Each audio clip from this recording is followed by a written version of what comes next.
Essa edição especial do Jornal da Globo começa juntando os elementos que talvez nos permitam entender com as informações que dispomos neste momento o que teria causado o acidente. Imagens que chegaram há pouco por redes sociais dão conta do ponto de impacto inicial do avião que trazia o time da Chapecoense nos morros perto de Medellín. Essas imagens foram feitas provavelmente por um helicóptero militar colombiano, não estão identificadas. Percebam que uma das asas já ficou ali no topo do morro. Vocês que o dia inteiro provavelmente acompanharam imagens feitas bem próximas do local do acidente, vão ter uma surpresa agora. O avião bateu ali e o que a gente viu em todas as fotos é onde os restos acabaram parando. Vocês têm uma ideia da energia que esse impacto envolveu. Esta altitude é um pouco abaixo da altitude que ele devia estar mantendo e é o que nós vamos tentar entender agora. Vamos ver as evidências, como eu disse antes, que estão à nossa disposição para a gente tentar entender o que aconteceu. Vamos estruturar um pouco a nossa análise a partir da máquina, a partir do avião. Este avião é considerado uma boa máquina para o que ele foi desenhado para fazer. Ele não foi desenhado para voar muito longe, levando muita gente em grande altitude. Percebam, pelos números dele, vocês podem imediatamente entender para que esse avião existiu. A velocidade dele não é muito alta para um jato, 555 km/h. A altitude ao qual ele normalmente chega também não é muito alta para um jato, 10.600 metros. O alcance dele, por uma aeronave desse tamanho, é relativamente pequeno, porque, embora ele fosse o avião da família real inglesa, ele era um avião pensado para ser usado em distâncias curtas na Europa. Ele pode ficar no ar e se aproximar, depende de muitos fatores, umas 4 horas e meia até acabar a gasolina nos tanques. E ele tira do chão 43 toneladas. Para que vocês tenham uma ideia, qualquer um desses aviões mais populares em uso no Brasil tira quase o dobro de peso do chão. Vamos ver a rota que esse avião estava fazendo. Ela já foi calculada aqui de acordo com as estradas aéreas, as airways, e era uma rota de 2.985 quilômetros. Qual era a autonomia dele que vocês leram lá? 3.000 quilômetros, ou seja, 15 quilômetros para uma máquina dessas de diferença não é nada. Este número é importante porque ele existe, não é especulação. O tempo no ar aproximado que um avião desses fica é em torno de 4 horas e meia. Quando ele chegou próximo a Medellín, ele já tinha voado 4 horas e 15 minutos. 15 minutos de reserva de combustível é bem pouco. Qualquer piloto vai dar razão quando houve uma afirmação dessas. Vamos ver lá o que aconteceu em Medellín. Ele se aproximava de Medellín, mas não estava sozinho. Outros aviões também estavam se aproximando desse aeroporto.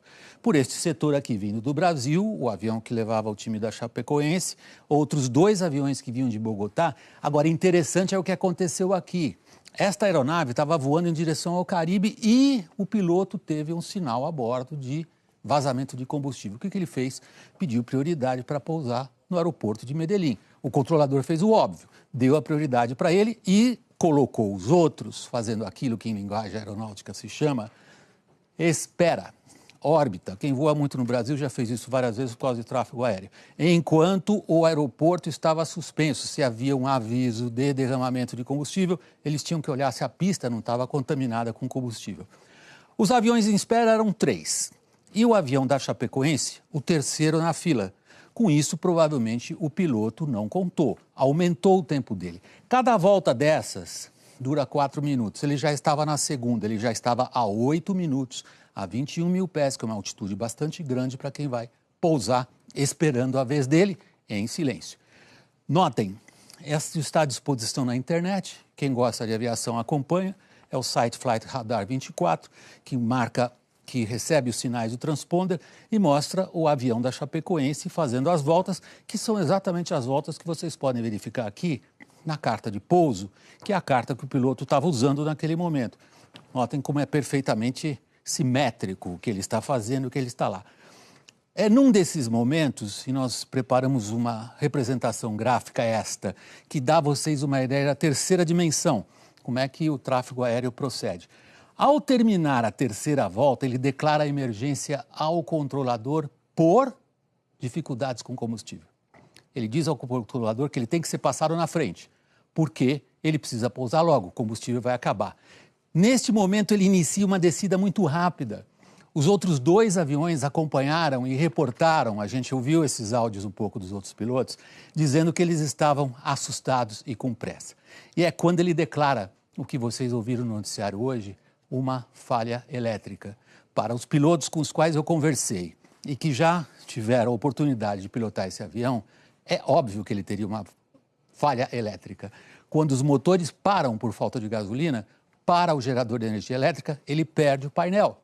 É quando este piloto deste avião começa a pedir para o controlador de Medellín, outros áudios que nós ouvimos também, por favor, nos ajudem a encontrar o caminho do aeroporto.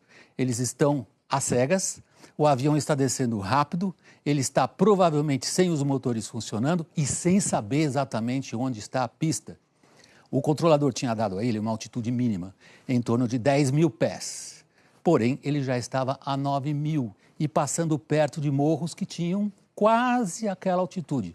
Uns 8.500 pés, desculpem eu não falar em metros, é porque na linguagem da aviação se fala sempre em pés, mas o que importa aí é a proporção.